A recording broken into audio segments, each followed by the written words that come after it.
ইতিমধ্যে 6টি মামলা আছে, বিভিন্ন ধরনের মামলা আছে। আমরা ইতিমধ্যে প্রাথমিক জিজ্ঞাসাবাদ করা হয়েছে, আরো বিস্তারিত জিজ্ঞাসাবাদ করে এবং গোয়েন্দা তথ্যের ভিত্তিতে কার সহযোগী যারা আছে তাদেরকে গ্রেপ্তার করার জন্য আমাদের অভিযান অব্যাহত থাকবে।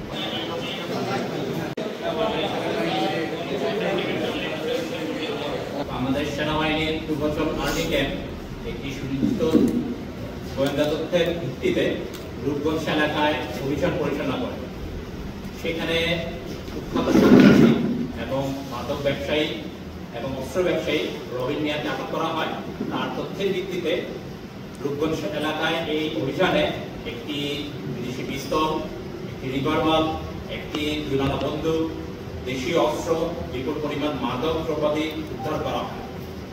দেশের সার্বিক আইন শৃঙ্খলা পরিস্থিতি নিয়ন্ত্রণে বাংলাদেশ সেনাবাহিনীর প্রতিটি সদস্য অত্যন্ত অক্লান্ত পরিশ্রম করছে। ইনশাআল্লাহ আমরা সামনেও এই ধরনের অভিযান অব্যাহত রাখবো।